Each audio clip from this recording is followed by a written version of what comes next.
Metro ದರ ಏರಿಕೆ ವಿಚಾರ ಈಗ ಭಾರಿ ಆಕ್ರೋಶಕ್ಕೆ ಕಾರಣ ಆಗ್ತಾ ಇದೆ.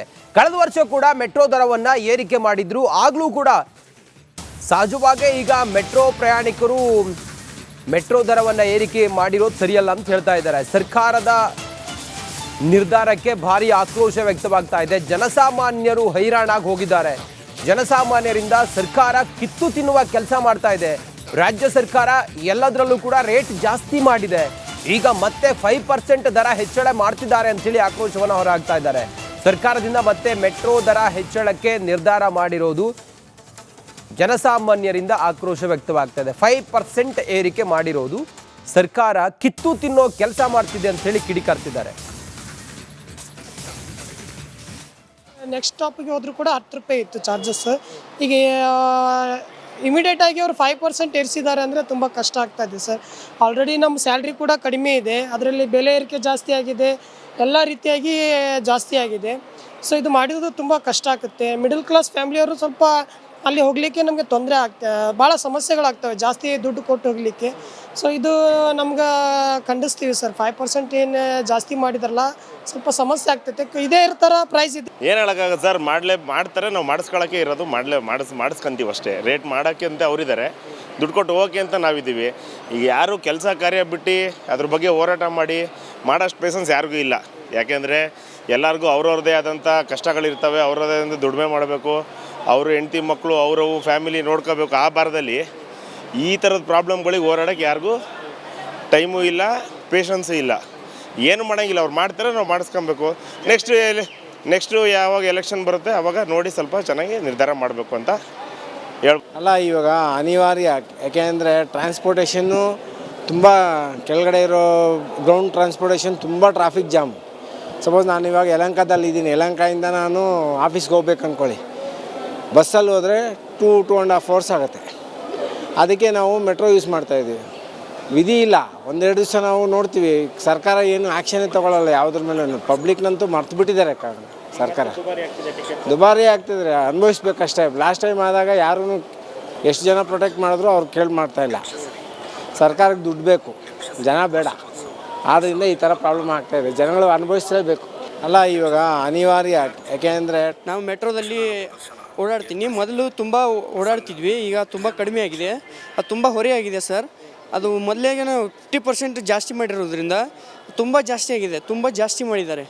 ಅದು ಉದ್ದೇಶ, ಅದನ್ನು ಮಾಡಿರೋ ಉದ್ದೇಶ ಏನಂದರೆ, ಇದನ್ನು ಮಾಡಿರೋ ಉದ್ದೇಶನೇ ಟ್ರಾಫಿಕ್ ಕಡಿಮೆ ಆಗಲಿ ಅಂತ. ಇದನ್ನು ಮಾಡಿರೋ ಉದ್ದೇಶ ಟ್ರಾಫಿಕ್ ಇದನ್ನೇ ಜಾಸ್ತಿ ಮಾಡಿದ್ರೆ ಟ್ರಾಫಿಕ್ ಇನ್ನೂ ಜಾಸ್ತಿ ಆಗುತ್ತೆ ಸರ್. ಅದಕ್ಕೆ ಇದನ್ನು ಬೆಲೆನ ತುಂಬ ಕಡಿಮೆ ಮಾಡಬೇಕು, ಇನ್ನೂ ತುಂಬ ಕಡಿಮೆ ಮಾಡಬೇಕು. ದೇಶದಲ್ಲಿ ಮೆಟ್ರೋ ದೆಹಲಿಯಲ್ಲಿದೆ, ಎಲ್ಲ ಕಡೆ ಇದ್ರೂ ಇದ್ರದ್ದು ಪ್ರೈಸ್ ಮಾತ್ರ ಜಾಸ್ತಿ ಇದೆ. ಇದು ಏನಂದರೆ ಇದು ತುಂಬ ಭ್ರಷ್ಟಾಚಾರಕ್ಕೆ ಮಾಡ್ತಿರೋದು ಮಾತ್ರ. ಏನು ಇದ್ರದ್ದು ಇಂಪ್ರೂವ್ ಏನು. BMRCL ಮತ್ತೊಮ್ಮೆ ಪ್ರಯಾಣಿಕರಿಗೆ ಬರೆ ಎಳೆದಿದೆ. ಪದೇ ಪದೇ ದರ ಏರಿಕೆಯನ್ನ ಮಾಡಿ ಬಿಸಿಯನ್ನ ಮುಟ್ಟಿಸಿದಂತಹ BMRCL ಇದೀಗ ಮತ್ತೆ 5% ದರ ಹೆಚ್ಚೆ ನಿರ್ಧಾರವನ್ನ ಮಾಡಿದೆ. ಫೆಬ್ರವರಿ 9ನೇ ತಾರೀಕು ಅಂದರೆ ಬರುವ ಸೋಮವಾರದಿಂದ ಹೊಸ ದರ ನಿಗದಿಯಾಗುತ್ತೆ. ಸಾಕಷ್ಟು ಪ್ರಯಾಣಿಕರು ಆಕ್ರೋಶವನ್ನು ವ್ಯಕ್ತಪಡಿಸಿದ್ರು. ಯಾಕಂದರೆ ಕಳೆದ ಬಾರಿ ಕೂಡ ಸರಾಸರಿ 75% ಅಷ್ಟು ದರ ಹೆಚ್ಚಳವನ್ನು ಮಾಡಿದ್ರು. ಇನ್ನು ಅನೇಕ ಪ್ರತಿಭಟನೆಗಳು ಕೂಡ ಆಗಿತ್ತು. ಪ್ರತಿಭಟನೆಯ ಮುಖ್ಯ ಹೋರಾಟವನ್ನು ಬೆಂಗಳೂರು ಮೆಟ್ರೋ ಪ್ರಯಾಣಿಕರ ವೇದಿಕೆ ಕೂಡ ಹಮ್ಮಿಕೊಂಡಿತ್ತು. ನಮ್ಮ ಜೊತೆ ರಾಜೇಶ್ ಭಟ್ ಅವರು ಇದ್ದಾರೆ, ಅವ್ರನ್ನ ಮಾತಾಡಿಸ್ಕೊಂಡು ಹೋಗೋಣ. ಸರ್, ನಿಮ್ಮ ಸಂಘಟನೆಯಿಂದನೂ ಕೂಡ ಕಳೆದ ಬಾರಿ ಮೆಟ್ರೋ ರೇಟ್ ಹೈಕ್ ಆದಾಗ ಒಂದು ದೊಡ್ಡ ಮಟ್ಟದ ಹೋರಾಟ ಮಾಡಿದ್ರೆ, ಈಗ ಮತ್ತೊಮ್ಮೆ ದರ ಹೆಚ್ಚಳ ಮಾಡಿರುವಂಥದ್ದು, ಏನು ಹೇಳ್ತೀರಾ? ಮೇಡಮ್, ಇದು ರಾಜ್ಯ ಸರ್ಕಾರ, ಕೇಂದ್ರ ಸರ್ಕಾರ ಮತ್ತು BMRCL ಬೆಂಗಳೂರಿನ ಜನಗಳಿಗೆ ದ್ರೋಹ ಬದುಕ್ತಾ ಇದ್ದಾರೆ. ಮತ್ತೆ ಕಳೆದ ವರ್ಷ 71% ಜಾಸ್ತಿ ಮಾಡಿದ್ರು. ಯಾವುದೇ ಹೋರಾಟಗಳಿಗೆ ಏನಕ್ಕೂ ಮನೆ ಕೊಡದ ಸರ್ಕಾರ ಮತ್ತು BMRCL ಜಾಸ್ತಿ ಮಾಡಿತು. ಇವಾಗ ಫೇರ್ ಫಿಕ್ಸೇಷನ್ ಕಮಿಟಿ ಹೇಳ್ತು ಅಂತ ಅದು ರೆಕಮೆಂಡೇಶನ್ ಕೊಟ್ಟಿದೆ ಅಷ್ಟೇ, ಅದನ್ನೇ ನಾವು ಒಪ್ಪಿಲ್ಲ. ಆ ರೆಕಮೆಂಡೇಶನ್ ಬೇಸಿಸ್ ಮೇಲೆ ಫೈನಲಿ ಅಪ್ರೂವ್ ಮಾಡಬೇಕಾಗಿದ್ದು BMRCL ಸ್ಟೇಟ್ ಗೌರ್ಮೆಂಟು. ಏನಾಗಿದೆ ಇವ್ರಿಗೆ, ಯಾವ ಬೇಸಿಸ್ ಮೇಲೆ ಇವರು ಫೇರ್ ಫಿಕ್ಸೇಷನ್ ರಿಪೋರ್ಟ್ನ ಒಪ್ಕೊಂಡಿದ್ದಾರೆ, ಅದಾದಮೇಲೆ ಇವಾಗ 5% ಜಾಸ್ತಿ ಮಾಡೋಕ್ಕೆ ಏನು ಆಧಾರ ಇದೆ? 71% ಮಾಡಿರೋದೇ ಹೆಚ್ಚು ಮಾಡಿದ್ದಾರೆ. ಅವ್ರು ಹೇಳಿ ಯಾಕೆ ಮಾಡಿದ್ರೆ ಅವಾಗ ನಾವು ಸಾಲ ತೀರಿಸಬೇಕು, ಲೋನ್ ಇದೆ, ನಮ್ಮಲ್ಲಿ ಎಲ್ಲ ಡೆಪ್ರಿಸಿಯೇಷನ್ ಕಾಸ್ಟ್ ಜಾಸ್ತಿ ಆಗಿದೆ, ಎಲ್ಲ ಜಾಸ್ತಿ ಆಗಿದೆ ಅಂತೇಳಿ 71% ಮಾಡಿ ಮತ್ತೆ 5% ಮಾಡ್ತಾರಂದರೆ ಇದು ಹಗಲ್ ದರೋಡೆಗೆ ಡೈರೆಕ್ಟಾಗಿ BMRCL ಅಂತ ಹೇಳ್ಬೇಕು ಮೇಡಮ್. ಫಸ್ಟ್ ಆಫ್ ಆಲು ನೋಡಿ, ಇದು ಕೊನೆ ಮೂಮೆಂಟಲ್ಲಿ ಹೆಂಗಂದರೆ ಜನಗಳು ಹೆಂಗಾಗಿದೆ ಮೇಡಮ್, ಅತ್ತ ದರಿ ಇತ್ತ ಪುಲಿ ಅಂತ ಏನಿದೆ. ಇವಾಗ BMRCL ಇಂಡೈರೆಕ್ಟಾಗಿ ಏನು ಹೇಳ್ತಿದೆ ಅಂದರೆ, ನೀವು ಕಾಸು ಕೊಟ್ಟು ಹೆಚ್ಚಿಗೆ ಕಾಸು ಕೊಟ್ಟು ಮೆಟ್ರೋದಲ್ಲಿ ಬನ್ನಿ, ಇಲ್ಲಾಂದರೆ ಈ ಟ್ರಾಫಿಕಲ್ಲಿ ಸಾಯಿರಿ ನೀವು. ಎರಡೇ ಆಪ್ಷನ್ ನಿಮಗೆ. ಈ ಒಂದು ಇದನ್ನ ಇಟ್ಕೊಂಡು ಬೆಂಗಳೂರು ಜನಗಳಿಗೆ ಬೆನ್ನು ಚೂರಿ ಹಾಕಿದ್ದಾರೆ. ಪ್ರತಿ ಬಾರಿ ಕೂಡ ಮೇಂಟೆನೆನ್ಸ್ ವರ್ಕಿಗೆ ನಮಗೆ ಬೇಕು, ಸಿಬ್ಬಂದಿಗಳ ವೇತನ ಕೊಡಬೇಕು, ರಿಪೇರಿ ವರ್ಕ್ಸ್ ಇರುತ್ತೆ, ಇದೆಲ್ಲ ಕಾರಣಗಳನ್ನು ಕೊಡ್ತಾರೆ. ಅಷ್ಟೊಂದು ಬಡವ ಆಯ್ತಾ BMRCL? ಮೇಡಮ್, ಮೊದಲನೇದಾಗಿ ಮೇಡಮ್ BMRCL ಬಂದು ಒಂದು ಕಾರ್ಪೊರೇಷನ್ನು. ನೀವು KSRTC ತಗೊಳ್ಳಿ, BMTC ತಗೊಳ್ಳಿ, ಇವೆಲ್ಲ ಕಾರ್ಪೊರೇಷನ್. ಲಾಭಕ್ಕೋಸ್ಕರ ನಡೀಲೇಬಾರ್ದು. ಅದಿರೋದು ಅಂಥದ್ದು ಜನಗಳ ಸೇವೆಗೋಸ್ಕರ. ಪಬ್ಲಿಕ್ ಟ್ರಾನ್ಸ್ಪೋರ್ಟ್ ಏನಕ್ಕೆ ಅದು ತುಂಬ ಅಡ್ವಾಂಟೇಜಸ್ಗಳಿದೆ, ಅದ್ರ ಬಗ್ಗೆ ಡಿಸ್ಕಷನ್ ಬೇಡ, ಎಲ್ಲರೂ ಗೊತ್ತಿರೋ ವಿಷಯ. 3ನೇ ಕ್ಲಾಸ್ ಮಗು ಕೂಡ ಹೇಳುತ್ತೆ. ಆದರೆ ಇದು ಲಾಭ ಮಾಡೋ ಉದ್ದೇಶ ಅಲ್ಲ. ನಷ್ಟದಲ್ಲಿದ್ದರೂ ಕೂಡ ಸರ್ಕಾರ ನಮ್ಮ ತೆರಿಗೆ ದುಡ್ಡಲ್ಲಿ ಆ ನಷ್ಟನ ಭರಿಸಬೇಕು. ಇದು ಕಾರ್ಪೊರೇಷನ್ಗಳ ಕರ್ತವ್ಯ. ಇವಾಗ BMRCL ವರ್ತನೆ ನೋಡಿದ್ರೆ ಒಂದು ಪ್ರೈವೇಟ್ ಎಂಟಿಟಿ, ಪ್ರೈವೇಟ್ ಕಂಪನಿಯವ್ರು ಹೇಳ್ತಾರೆ ಇದೆಲ್ಲಾನು, ನಮ್ಗೆ ಆ ಕಾಸ್ಟ್ ಜಾಸ್ತಿ ಆಗಿದೆ, ಈ ಕಾಸ್ಟ್ ಜಾಸ್ತಿ ಆಗಿದೆ, ಲಾಭ ಮಾಡೋಕ್ಕೆ ಹೇಳ್ತಾರೆ. ಅದನ್ನೇ BMRCL ಹೇಳ್ತಾರೆ. ಅಂದರೆ ಇವ್ರಿಗೂ ಮತ್ತು ಪ್ರೈವೇಟ್ ಕಂಪನಿ ಏನು ವ್ಯತ್ಯಾಸನೇ ಇಲ್ಲ. ನಂಬಿಕೆ ನಾವು ಆಗಲೇ ಹೇಳಿದ್ವಿ ಮೇಡಮ್, 71% ಮಾಡಿದಾಗಲೇ ಹೇಳಿದ್ವಿ, ಇವ್ರ ಮುಂದೆ ದಾರಿ ಇರೋದೇ ಪ್ರೈವೇಟೈಸ್ ಮಾಡೋಕ್ಕೆ. ನಾಳೆ ನಮಗೇನು ಮೇಂಟೈನ್ ಮಾಡೋಕ್ಕಾಗಲ್ಲ, ನಮ್ಗೆ ದುಬಾರಿ ಆಗಿದೆ, ಜನಗಳೆಲ್ಲ ಪ್ರತಿರೋಧ ಒಡ್ತಿದ್ದಾರೆ, ನಾವು ಪ್ರೈವೇಟ್ ಮಾಡಿಬಿಡಿ ಅಂತ ಮಾಡ್ತಾರೆ ಇವ್ರು. ಪ್ರೈವೇಟ್ ಮಾಡೋದು ನಾವು ಮಾತ್ರ ಅಲ್ಲ, ಜನಸಾಮಾನ್ಯರು ಇದನ್ನು ಪ್ರತಿರೋಧ ಒಡ್ಡಬೇಕು. ಇವಿಷ್ಟು ರಾಜೇಶ್ ಭಟ್ ಅವರ ಮಾತು. ಅಂದರೆ ಇಲ್ಲಿ ಕೇವಲ ವೇದಿಕೆ ಸಂಘಟನೆ ಮಾತ್ರ ಬರೋದಿಲ್ಲ, ಪ್ರತಿಯೊಬ್ಬ ಪ್ರಯಾಣಿಕ ಕೂಡ ಕೈ ಜೋಡಿಸಬೇಕು. ಯಾಕಂದರೆ ಪದೇ ಪದೇ ಏರಿಕೆ ಆಗ್ತಾ ಇರುವಂಥದ್ದು ಕೇವಲ ಒಂದು ನಷ್ಟದ ವಿಚಾರದಲ್ಲಿ, ಮೇಂಟೆನೆನ್ಸ್ ವಿಚಾರದಲ್ಲಿ ಈ ರೀತಿಯಾಗಿ ಮಾಡ್ತಾ ಇದ್ದಾರೆ. ಫೇರ್ ಫಿಕ್ಸೇಷನ್ ಕಮಿಟಿಯವರು ಕೇವಲ ರೆಕಮೆಂಡೇಷನನ್ನು ಕೊಟ್ಟಿರುವಂಥದ್ದು, ಮಾಡಲೇಬೇಕು ಅಂತೇನೋ ಅದೇನು ಕೊಟ್ಟಿಲ್ಲ. ಇಲ್ಲಿ ಎರಡೂ ಸರ್ಕಾರಗಳು ಕೂಡ ವಿಫಲ ಆಗಿದೆ. BMRCL ಮತ್ತೆ ಪ್ರಯಾಣಿಕರ ಮೇಲೆ ಹೊರೆಯನ್ನು ಹಾಕ್ತಾ ಇದೆ ಅನ್ನೋ ಒಂದು ಆಕ್ರೋಶವನ್ನು ಕೂಡ ಅವರು ಹೊರಹಾಕಿರುವಂಥದ್ದು. ಕ್ಯಾಮ್ರಾ ಪರ್ಸನ್ ಮಂಜುನಾಥ್ ಜೊತೆ ದೀಪ್ತಿ ತೋಳ್ಪಾಡಿ, ರಿಪಬ್ಲಿಕ್ ಕನ್ನಡ. ಮೆಟ್ರೋ ದರ ಏರಿಕೆ ವಿಚಾರ ಈಗ ಭಾರಿ ಆಕ್ರೋಶಕ್ಕೆ ಕಾರಣ ಆಗ್ತಾ ಇದೆ. ಕಳೆದ ವರ್ಷ ಕೂಡ ಮೆಟ್ರೋ ದರವನ್ನ ಏರಿಕೆ ಮಾಡಿದ್ರು. ಆಗ್ಲೂ ಕೂಡ ಸಹಜವಾಗಿ ಈಗ ಮೆಟ್ರೋ ಪ್ರಯಾಣಿಕರು ಮೆಟ್ರೋ ದರವನ್ನ ಏರಿಕೆ ಮಾಡಿರೋದು ಸರಿಯಲ್ಲ ಅಂತ ಹೇಳ್ತಾ ಇದ್ದಾರೆ. ಸರ್ಕಾರದ ನಿರ್ಧಾರಕ್ಕೆ ಭಾರಿ ಆಕ್ರೋಶ ವ್ಯಕ್ತವಾಗ್ತಾ ಇದೆ. ಜನಸಾಮಾನ್ಯರು ಹೈರಾಣಾಗಿ ಹೋಗಿದ್ದಾರೆ. ಜನಸಾಮಾನ್ಯರಿಂದ ಸರ್ಕಾರ ಕಿತ್ತು ತಿನ್ನುವ ಕೆಲಸ ಮಾಡ್ತಾ ಇದೆ. ರಾಜ್ಯ ಸರ್ಕಾರ ಎಲ್ಲದರಲ್ಲೂ ಕೂಡ ರೇಟ್ ಜಾಸ್ತಿ ಮಾಡಿದೆ. ಈಗ ಮತ್ತೆ 5% ದರ ಹೆಚ್ಚಳ ಮಾಡ್ತಿದ್ದಾರೆ ಅಂತೇಳಿ ಆಕ್ರೋಶವನ್ನು ಹೊರಹಾಕ್ತಾ ಇದ್ದಾರೆ. ಸರ್ಕಾರದಿಂದ ಮತ್ತೆ ಮೆಟ್ರೋ ದರ ಹೆಚ್ಚಳಕ್ಕೆ ನಿರ್ಧಾರ ಮಾಡಿರೋದು ಜನಸಾಮಾನ್ಯರಿಂದ ಆಕ್ರೋಶ ವ್ಯಕ್ತವಾಗ್ತಾ ಇದೆ. 5% ಏರಿಕೆ ಮಾಡಿರೋದು ಸರ್ಕಾರ ಕಿತ್ತು ತಿನ್ನೋ ಕೆಲಸ ಮಾಡ್ತಿದೆ ಅಂತ ಹೇಳಿ ಕಿಡಿಕಾರ್ತಿದ್ದಾರೆ. ನೆಕ್ಸ್ಟ್ ಸ್ಟಾಪಿಗೆ ಹೋದರೂ ಕೂಡ 10 ರೂಪಾಯಿ ಇತ್ತು ಚಾರ್ಜಸ್. ಈಗ ಇಮಿಡಿಯೇಟ್ ಆಗಿ ಅವರು 5% ಏರಿಸಿದ್ದಾರೆ ಅಂದರೆ ತುಂಬ ಕಷ್ಟ ಆಗ್ತಾ ಇದೆ ಸರ್. ಆಲ್ರೆಡಿ ನಮ್ಮ ಸ್ಯಾಲ್ರಿ ಕೂಡ ಕಡಿಮೆ ಇದೆ, ಅದರಲ್ಲಿ ಬೆಲೆ ಏರಿಕೆ ಜಾಸ್ತಿ ಆಗಿದೆ, ಎಲ್ಲ ರೀತಿಯಾಗಿ ಜಾಸ್ತಿ ಆಗಿದೆ. ಸೊ ಇದು ಮಾಡಿರೋದು ತುಂಬ ಕಷ್ಟ ಆಗುತ್ತೆ. ಮಿಡಲ್ ಕ್ಲಾಸ್ ಫ್ಯಾಮಿಲಿಯವರು ಸ್ವಲ್ಪ ಅಲ್ಲಿ ಹೋಗಲಿಕ್ಕೆ ನಮಗೆ ತೊಂದರೆ ಭಾಳ ಸಮಸ್ಯೆಗಳಾಗ್ತವೆ ಜಾಸ್ತಿ ದುಡ್ಡು ಕೊಟ್ಟು ಹೋಗಲಿಕ್ಕೆ. ಸೊ ಇದು ನಮ್ಗೆ ಖಂಡಿಸ್ತೀವಿ ಸರ್. 5% ಏನು ಜಾಸ್ತಿ ಮಾಡಿದಾರಲ್ಲ, ಸ್ವಲ್ಪ ಸಮಸ್ಯೆ ಆಗ್ತೈತೆ. ಇದೇ ಥರ ಪ್ರೈಸ್ ಇದೆ. ಏನು ಹೇಳೋಕ್ಕಾಗತ್ತೆ ಸರ್, ಮಾಡ್ತಾರೆ, ನಾವು ಮಾಡಿಸ್ಕೊಳ್ಳೋಕ್ಕೆ ಇರೋದು, ಮಾಡಿಸ್ಕೊಂತೀವಿ ಅಷ್ಟೇ. ರೇಟ್ ಮಾಡೋಕ್ಕೆ ಅಂತ ಅವರಿದ್ದಾರೆ, ದುಡ್ಡು ಕೊಟ್ಟು ಹೋಗೋಕ್ಕೆ ಅಂತ ನಾವಿದ್ದೀವಿ.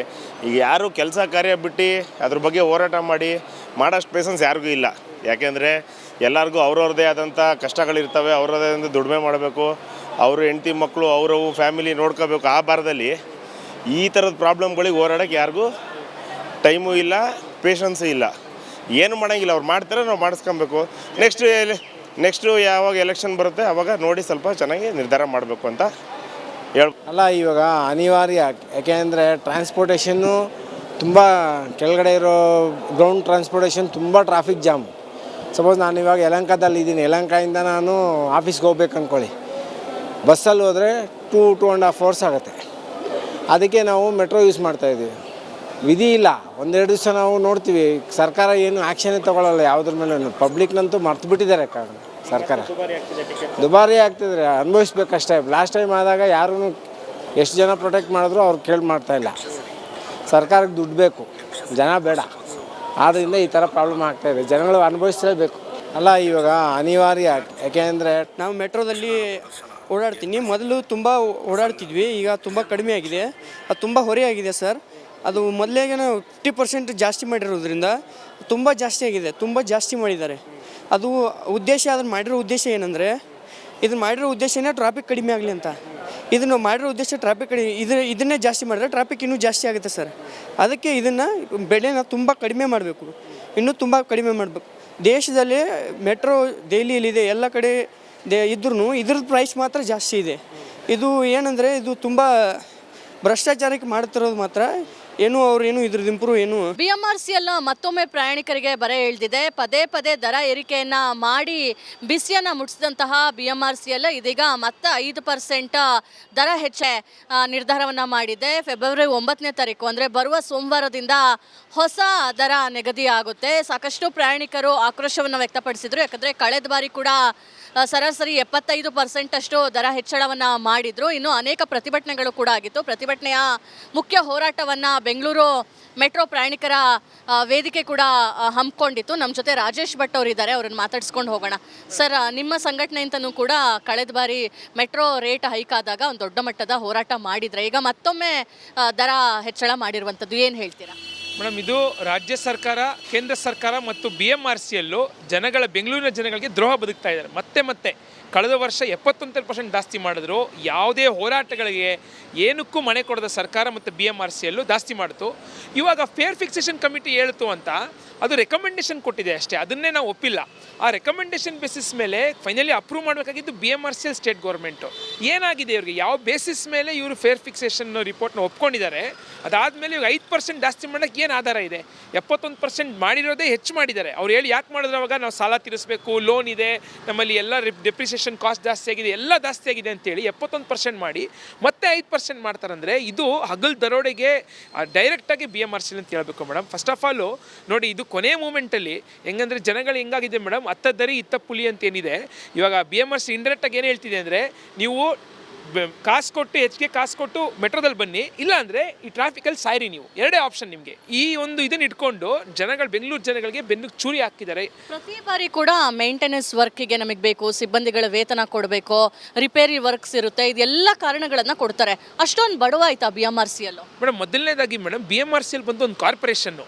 ನೀವು KSRTC ತಗೊಳ್ಳಿ, BMTC ತಗೊಳ್ಳಿ, ಇವೆಲ್ಲ ಕಾರ್ಪೊರೇಷನ್, ಲಾಭಕ್ಕೋಸ್ಕರ ನಡೀಲೇಬಾರ್ದು. ಅದಿರೋದು ಅಂಥದ್ದು ಜನಗಳ ಸೇವೆಗೋಸ್ಕರ.